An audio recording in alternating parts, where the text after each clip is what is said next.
Bharatiya Janata party के संविधान एवं आरक्षण विरोधी चेहरे को राहुल गांधी अपने मंच से इतनी शालीनता से एक्सप्लेन कर रहे हैं कि आदिवासियों, दबे कुचलो, SC ST OBC के दिल में वो चीज़ घर बनाकर बैठ जाती है।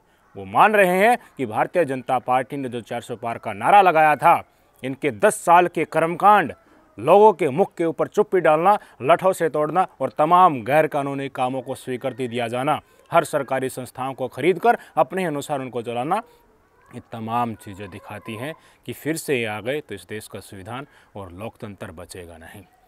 संविधान विरोधी हम नहीं हैं, आरक्षण विरोधी हम नहीं हैं। इस बात को बताने के लिए आज हमारे गृह मंत्री अमित शाह जी ने असम के गुवाहाटी में प्रेस कॉन्फ्रेंस की और उस प्रेस कॉन्फ्रेंस के अंशों को मैं आपको सुनाऊंगा।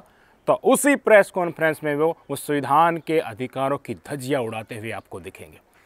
जी हाँ, कुल 11 सवाल पत्रकारों ने उनसे पूछे और एक सवाल भी इस देश में महंगाई, रोजगार, शिक्षा, स्वास्थ्य, सूरत कांड, जिससे पहले इंदौर कांड, उससे पहले खजुराहो, और किस तरीके से भ्रष्टाचारियों को वॉशिंग मशीन में डालकर अपने अंदर समाहित किया जाता है, क्लीन चिट दी जाती है, सारी की सारी ईडी की कार्रवाई एक तरफा होती दिखती है विपक्ष के ऊपर। चुने हुए मुख्यमंत्री जेल में ढुसे गए हैं, उनको मारने की कोशिश हो रही है, विपक्ष को नेस्तनाबूद किया जा रहा है, बिल्किस बानो के बलात्कारियों को मालाएं पहनाई जाती हैं, ब्रजभूषण शरण सिंह के ऊपर FIR करने के लिए हमारी महिला पहलवानों को सुप्रीम कोर्ट जाना पड़ता है।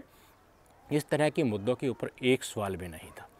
जिन सवालों का जिक्र किया गया भाई साहब, उनको आप जानोगे तो हंसी आएगी कि किस तरीके से गृह मंत्री अमित शाह अपने बगल में असम के मुख्यमंत्री हिमंता बिस्वा शर्मा को बैठाते हैं और शर्मनाक तरीके से कम 10-12 पत्रकार जो सामने बैठे हैं, एक भी जनता के मुद्दे को और विपक्ष के मुद्दे को उनके सामने सवाल उठा भी नहीं सकता। सवाल सिर्फ एक उठाया गया जो सबसे चर्चित है, वो है प्रज्वल रेवन्ना का। हर तरफ चर्चा है, विदेशी मीडिया में भी छप गया है, लेकिन इस देश का बहादुर गोदी मीडिया अब तक इसके ऊपर कोई खुली डिबेट नहीं कर पाया है। अपने सोशल मीडिया हैंडल पर इस खबर को लिख रहे हैं तो पूछ रहे हैं इस खबर को लिखने के साथ साथ कि कर्नाटक में तो कांग्रेस की सरकार है, उन्होंने ऐसा क्या होने दिया। किसी मन के अंदर किसी के राक्षस बसता है, उसकी सरकार चाहे वहाँ पर BJP को ही या कांग्रेस की हो, उसका क्या कर सकते हैं। कोई क्राइम कमिट होता है, सामने आता है, उसके बाद ही तो किया जा सकता है उसका कोई एक्शन। लेकिन जिन्होंने क्राइम किया है वो भाजपा, भारतीय जनता पार्टी के सहयोगी JDS का सांसद है, चुनाव लड़ रहा था और अब देश से भाग चुका है। 3000 से ज़्यादा वीडियो उनकी सोशल मीडिया पर वायरल है।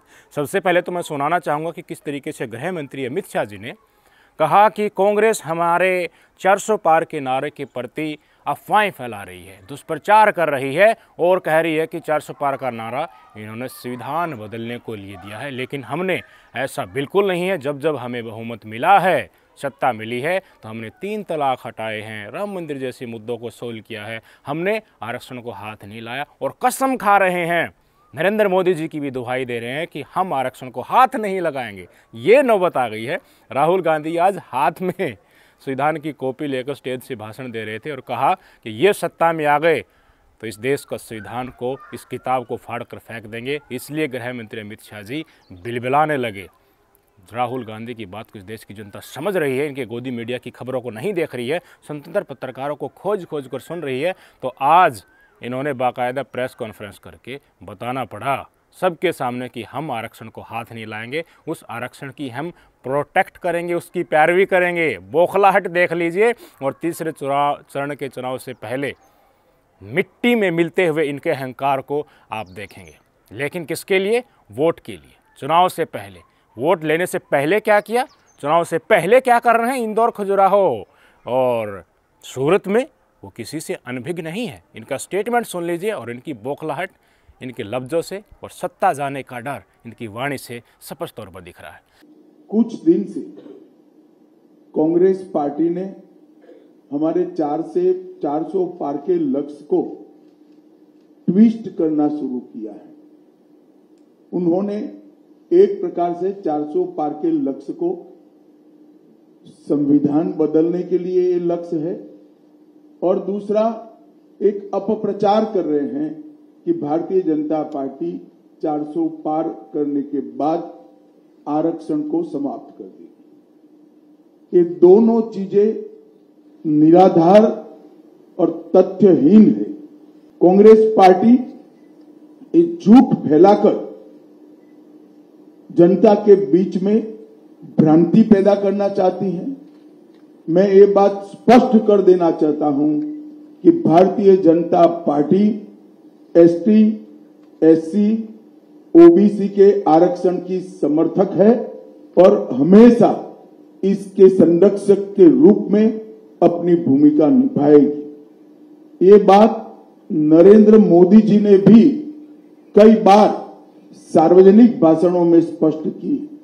इसके बाद इन्होंने फेक वीडियो जो फैलाई जा रही थी उसका जिक्र किया और जिस तरीके से दिल्ली पुलिस ने तेलंगाना के सीएम को तलब किया है, रेड्डी साहब को, कि आप आओ, आपने एक फेक वीडियो अमित शाह जी की फॉरवर्ड की थी, उसके ऊपर एक्शन लिया जाएगा, जिसमें अमित शाह जी कहते हुए नजर आए हैं कि हमारी सरकार आई तो हम आरक्षण को ख़त्म कर देंगे, एससी, एसटी, ओबीसी के आरक्षण को। एक डॉक्टर्ड वीडियो थी। सोशल मीडिया पर इस तरह की वीडियो आती हैं तो जनता के अंदर भय है, उसको लोग फॉरवर्ड करने लगते हैं, लाइक करने लगते हैं, तो कोई भी सोशल मीडिया प्लेटफॉर्म उनको ऑटोमेटिकली सबके सामने प्रदर्शित करने लगता है, वो वीडियो वायरल होने लगती है। और इसी प्रकरण में तेलंगाना के सीएम ने भी उस वीडियो को फॉरवर्ड कर दिया, बाद में उन्होंने उसको डिलीट कर दिया, लेकिन उनके ऊपर एफआईआर दर्ज करके दिल्ली पुलिस कार्रवाई कर रही है। दिल्ली पुलिस किसके अंडर आती है?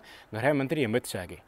पिछले 10 सालों में लगातार पत्रकारिता करते हुए मैंने भारतीय जनता पार्टी के आईटी सेल इनके नेताओं को डंके की चोट पर झूठी खबरें फैलाते हुए, सांप्रदायिकता और दंगे करवाते हुए देखा है।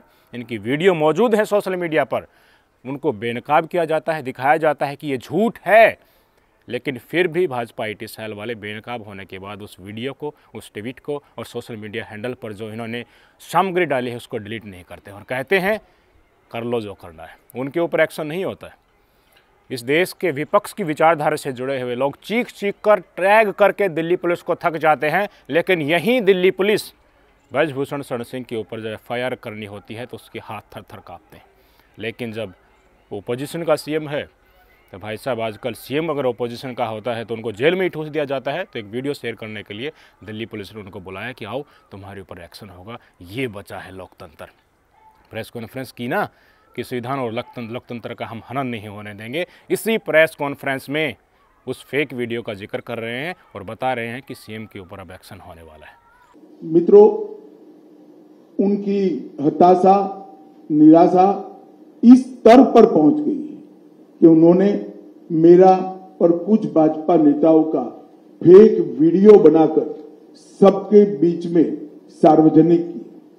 मुख्यमंत्री, प्रदेश अध्यक्ष, इस कक्षा के व्यक्तियों ने भी इस फेक वीडियो को फॉरवर्ड करने का काम किया।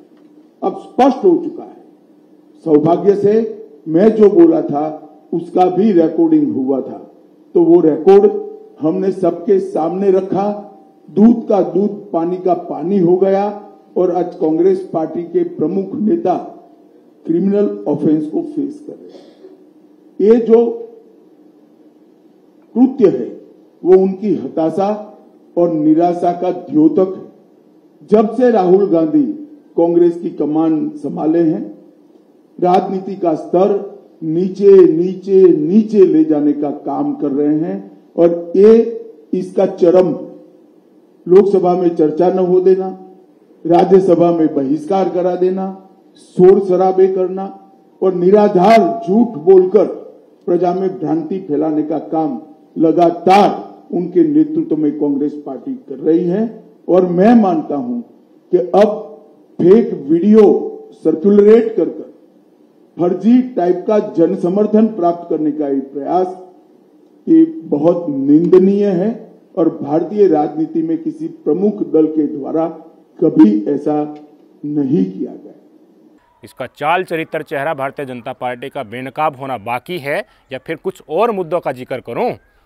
किसी भी पत्रकार ने सवाल पूछा कि देखिए, सूरत के 27 लाख वोटर जो इंडिया गठबंधन के प्रत्याशी को वोट देना चाहते थे, उनका क्या हुआ?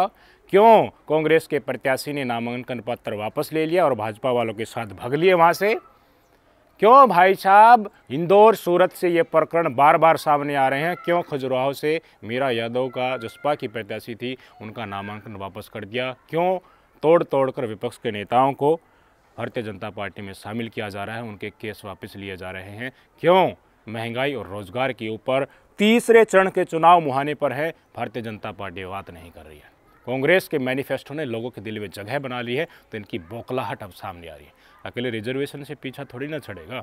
संविधान विरोधी हम नहीं हैं, प्रेस कॉन्फ्रेंस में कह दोगे, और उसी प्रेस कॉन्फ्रेंस में जायज़ सवाल नहीं पूछे जा रहे हैं कई पत्रकारों की मंडली के द्वारा, तो क्या इस देश के लोगों ने आंखों के ऊपर पट्टी बांध रखी है? इतना सुख किसको मिलता है? प्रधानमंत्री मोदी जी एक खुली प्रेस कॉन्फ्रेंस नहीं कर पा रहे हैं कुर्सी पर रहने के बाद भी। सवाल तो उनसे पूछा जाना चाहिए। और ये भाई साहब सिर्फ ये बताने के लिए आ रहे हैं प्रेस कॉन्फ्रेंस में कि देखिए हम संविधान को हाथ नहीं लगाएंगे। राहुल गांधी ने तो कह दिया कि भाई साहब रिजर्वेशन ख़त्म करने से मेरा मतलब सिर्फ ये नहीं है कि SC ST OBC के आरक्षण को ख़त्म कर देंगे ये लोग।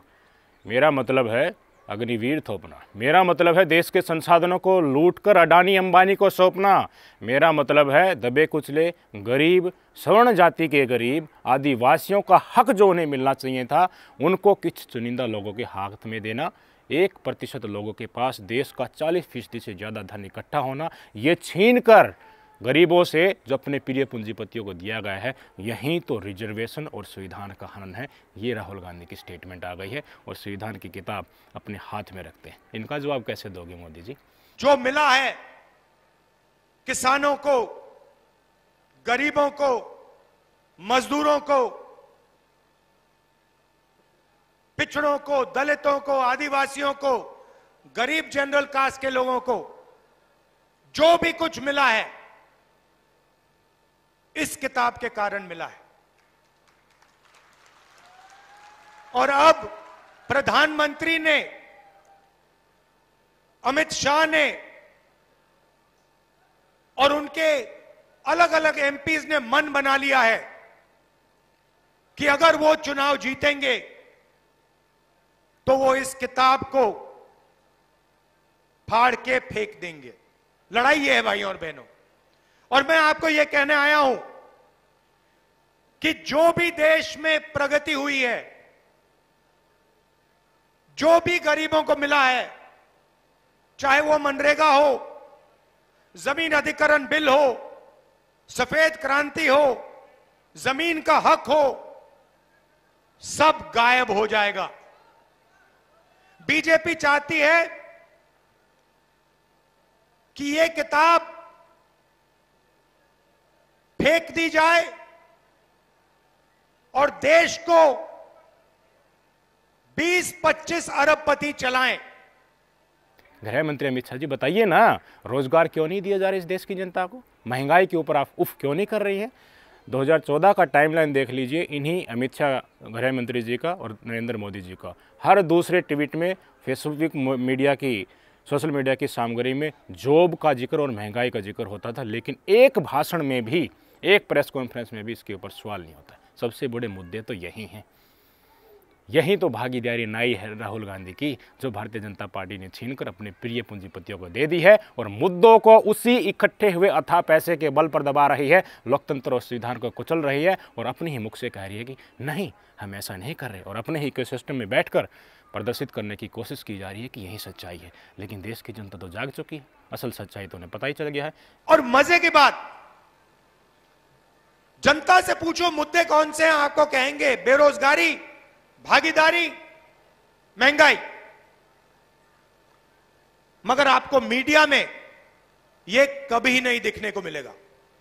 11 सवाल किए गए आज की प्रेस कॉन्फ्रेंस में। एक एक सवाल बताऊंगा और मुझे बताना फिर कि इस तरह की वाणी क्या गृह मंत्री अमित शाह जी को शोभा देती है? जो पत्रकार सामने बैठे हैं उनको जेन्युइन सवाल पूछने चाहिए था, नहीं पूछने चाहिए थे? 10 साल राज कर लिया, उसके बाद तो आप देश की जनता और विपक्ष जिन मुद्दों को उठा रहा उन पर बातचीत करोगे। एक सवाल जो घर किया हुआ है, रेवंता जी को उन्होंने पूछा कि देखिए JDS के उम्मीदवार हैं और देश से भाग गए हैं, उनके ऊपर इस तरह की 3000 से ज़्यादा वीडियो वायरल हो रही हैं, तो उसके ऊपर गृह मंत्री अमित शाह ने जवाब दिया कि श्री रेवन्ना जी के मामले में जो सोशल मीडिया और टेलीविज़न मीडिया पत्रकारों में जो चल रहा है वो बिल्कुल आधारहीन है, ऐसा नहीं है। हम हमेशा से महिला के साथ खड़े रहे। नकार दिया कि जिस तरह की बातें चल रही हैं वो सच नहीं है, आधारहीन है, वो उनका कोई आधार नहीं है। और कांग्रेस पर आरोप लगा दिया कि सरकार तो कर्नाटका की है।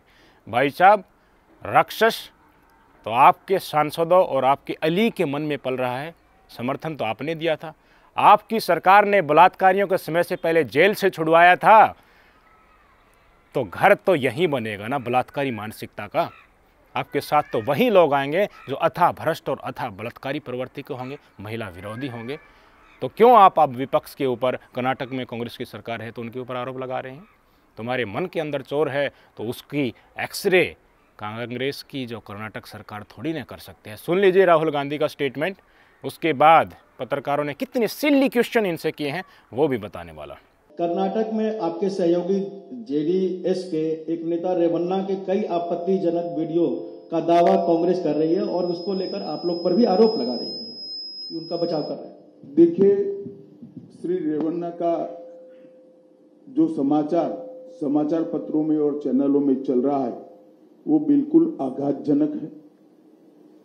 ऐसा सहन किया ही नहीं जा सकता और भारतीय जनता पार्टी का स्टैंड बहुत स्पष्ट है। हम देश की मातृशक्ति के साथ खड़े हैं, देश की नारी शक्ति के साथ खड़े हैं। मैं छोटी सी बात पूछना चाहता हूं, वहां सरकार किसकी है?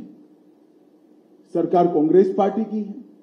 फेक वीडियो आपके ध्यान में ही होंगे क्योंकि टाइम पर रिलीज किए गए हैं। और अब तक कार्यवाही कांग्रेस पार्टी ने क्यों नहीं की? कार्यवाही हमने नहीं करनी है।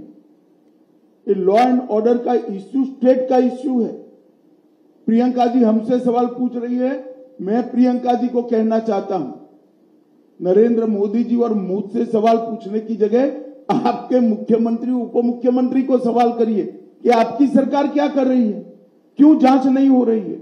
भाई साहब, जो वीडियो सौंपी गई थी, जो पेनड्राइव सौंपी गई थी, वो उस सांसद साहब के ड्राइवर ने सौंपी थी और वो उस ड्राइवर का वीडियो आ गया है जो स्पष्ट तौर पर कह रहा है कि मैंने ये तमाम चीज़ें भारतीय जनता पार्टी के स्थानीय नेताओं को सौंपी थी, कोई कॉपी मैंने कांग्रेस के नेताओं को सौंपी नहीं थी। इसलिए वहाँ की स्थानीय कांग्रेस सरकार के ऊपर जो आरोप लगाए जा रहे हैं, असल आधारहीन तो वो हैं गृह मंत्री अमित शाह जी। आप स्वीकार कीजिए आपके महिला विरोधी चाल चरित्र चेहरे का। एक भी गोदी मीडिया का एंकर, एक भी महिला सांसद, नेशनल कमीशन फॉर वुमेन एक लफ्ज भी इस मुद्दे के ऊपर नहीं बोल पाया। यही तो मैं बता रहा था कि देश में संविधान खत्म होने के बाद कैसी होगी हमारे भारत की तस्वीर, वो आपको दिखाई पड़ रही है, आपके सामने है। जो मोदी के परिवार का हिस्सा होगा, जो इनको शूट करेगा, इनके एजेंडे के अनुसार होगा, वहीं सामने निकल कर आएगा। और अगर जो चीज़ कितनी भी क्रूर हो, असभ्य और असामाजिक हो, वो विपक्ष से जुड़ी हुई है, इनकी छवि को बर्बाद करने वाली है, ठेस पहुंचाने वाली है, तनिक भी चाहे इनके लोग ही इनके ऊपर क्यों ना आरोप लगा दें तो वो ऐसे दबा दी जाएगी कि जैसे वो हुआ ही नहीं है।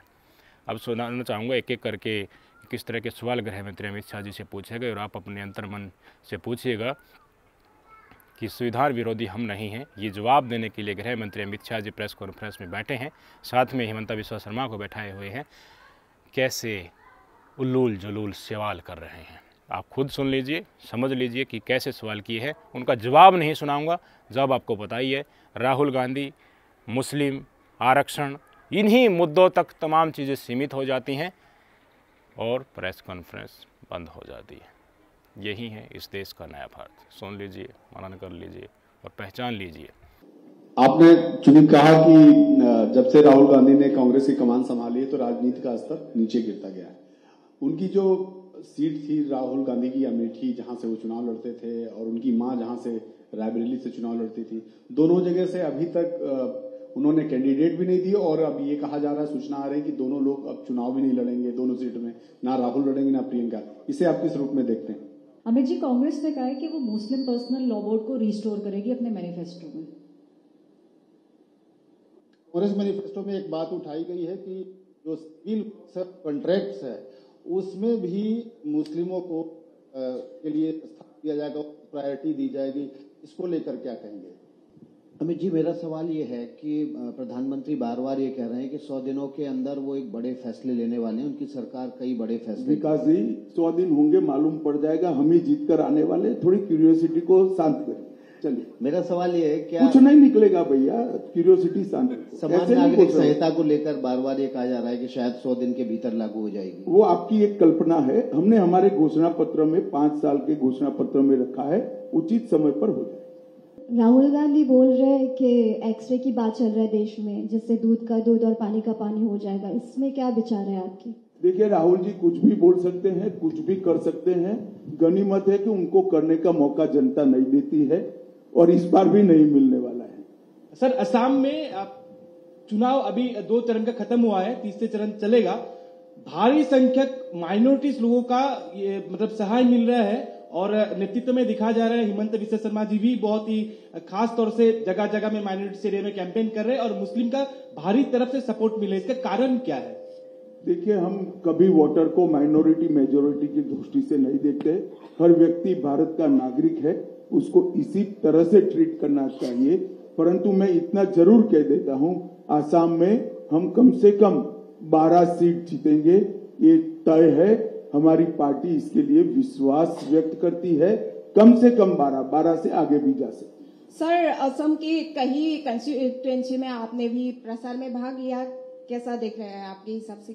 बहुत अच्छा एटमॉस्फेयर है यहाँ। जो शांति मोदी जी प्रधानमंत्री बनने के बाद प्रस्तापित हुई है, जो विकास का वातावरण मिल रहा है, सेमीकंडक्टर के इन्वेस्टमेंट को यहाँ आने से यहाँ के यूथ में काफी उत्साह है। हेमंत विश्व शर्मा जी ने पूरे आसाम में मोदी जी की सारी योजनाओं को नीचे तक पहुंचाया है। ढेर सारे भूमि कब्जा के केसों को रिजॉल्व किया है और आज आसाम की जनता इसके कारण पूरी तरह भारतीय जनता पार्टी के साथ है। और आसाम में हम गत समय की हमारी सीटों में भी बढ़ोतरी करेंगे। हम कम से कम 12 सीट जीतेंगे, 12 से आगे भी जा सकते हैं। अमित भाई, आप लगातार प्रचार में जा रहे हैं और आपकी पार्टी लगातार कह रही कि कांग्रेस है, अपीसमेंट करे। आपने उसके मैनिफेस्टो को भी जिक्र किया, पर विपक्ष के कई नेताओं का यह कहना है कि आप भी तो राम के नाम पे वोट मांग रहे हैं। हमने राम पे नाम पर कभी वोट नहीं मांगा। हमने हमारे समय में राम मंदिर बना वो बता रहे हैं और उन्होंने प्राण प्रतिष्ठा के कार्यक्रम का बहिष्कार किया माइनॉरिटी वोट के डर से, वो बता रहे हैं। वोट देने का काम जनता को करना है। हमारे घोषणा पत्र में राम मंदिर बनना चाहिए और भारतीय जनता पार्टी कानूनी तरीके से राम मंदिर बनाएगी। वो 89 से हम 85 से कह, आज से नहीं कह रहे। और राम की ही कृपा है कि अब घोषणा पत्र में रखने की जरूरत नहीं है, मंदिर बन चुका है। अमित जी, दिग्विजय सिंह कह रहे हैं कि आप उनके बढ़ने की दुआ कर रहे हैं और केजरीवाल की पत्नी कह रही हैं कि जेल में बीजेपी उनके पति को मारने की कोशिश कर रही है। चलिए, ऐसी चीजें आपके अलावा शायद देश में कोई नहीं मानता है। जेल उनके पास है। जेल दिल्ली सरकार आपकी है, आप पार्टी के पास है। जेल का प्रशासन हमारे पास नहीं है। अब उनकी ही सरकार उनको मारने की कोशिश कर रही है तो उनको ही चिंता करनी चाहिए। फिर भी मुझे लिख कर कुछ भेजेगी तो हम कदम जरूर उठाएंगे।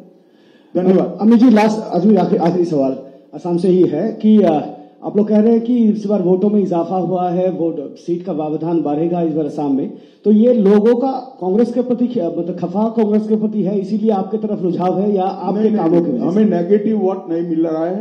नरेंद्र मोदी सरकार और हेमंत विश्व शर्मा सरकार के अच्छे कामों के कारण एक मजबूत पॉजिटिव वोट बैंक आसाम में जनरेट हुई है।